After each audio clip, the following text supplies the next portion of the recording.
नमस्कार प्यारे दोस्तों। आज हम पढ़ेंगे सूरदास जी के बारे में, जो कृष्ण भक्ति के प्रमुख कवि थे। आज भी उनकी रचनाएं गाई जाती हैं, पढ़ी जाती हैं, श्रवण की जाती हैं और वह काफ़ी विख्यात कवि थे, लेखक। तो आइए हम उनके बारे में, उनका जीवन परिचय सुनते हैं, समझते हैं। सूरदास जी का जन्म 1478 से में माना जाता है और उनका देहांत 1583 ईस्वी में हुआ था। सूरदास के जीवन ग्रंथ के लिए बहिर्साक्ष्य के रूप में भक्तमाल यानी नाभादास, 84 वैष्णव की वार्ता, गोकुलनाथ और वल्लभ दिग्विजय यदुनाथ का आधार लिया गया है। 84 वैष्णव की वार्ता के अनुसार वे दिल्ली के निकट सीही के सारस्वत ब्राह्मण परिवार में उत्पन्न हुए थे दोस्तों। सीही के सारस्वत ब्राह्मण में उत्पन्न हुए थे। वार्ता ग्रंथों के अनुसार सूरदास से महाप्रभु वल्लभाचार्य की भेंट 1590 ईस्वी में हुई थी। तब से वे वल्लभाचार्य के शिष्य बनकर पारसोली गांव में रहने लगे थे। उनका जन्म 1478 तथा निधन 1583 में माना जाता है। वे जन्मांध थे, यानी कि वे जन्म से अंधे थे या बाद में अंधे हुए, इस विषय में विवाद है। उनके निधन पर गोसाई विठलनाथ ने कहा था, पुष्टि मारक को जहाज जात है, सो जाको कुछ ले न होए सो लेऊ। गोवर्धन पर्वत पर श्री नाथ जी के मंदिर की पूर्ण स्थापना पुरनमल खत्री ने की 1591 में करवाई थी।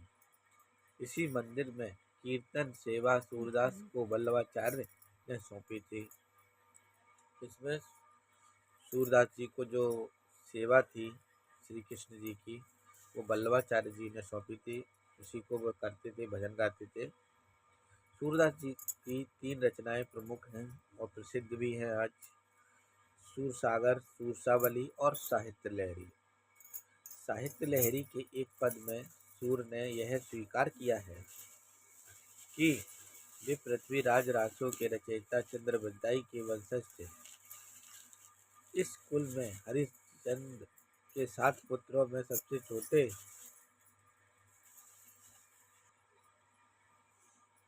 सूरदास पहले इस कुल में हरिश्चंद्र के 7 पुत्रों में सबसे छोटे सूरजदास और सूरदास थे। सूरदास पहले विनय और दास्य भाव के पद लिखा करते थे, किंतु वल्लभाचार्य की आज्ञा से उन्हें श्रीमद् भगवत पुराण की कथा का गायन पदों में किया।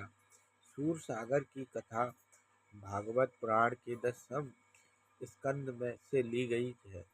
इसमें कृष्ण जन्म से लेकर श्री कृष्ण के मथुरा जाने तक की कथा फुटकल पदों में है।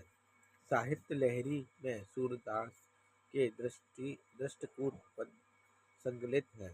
सूरदास ब्रजभाषा के पहले सख्त कवि हैं, किंतु उनकी रचना इतनी प्रगल्भ और काव्यपूर्ण है कि आगे होने वाले कवियों की श्रृंगार और वात्सल्य संबंधी उक्तियां सूरदास की झूठी सी जान पड़ती है।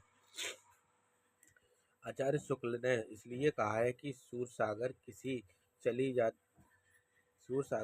चली जाती हुई रीति काव्य परंपरा का, चाहे वह मौखिक ही रही हो, पूर्ण विकास सा प्रतीत होता है।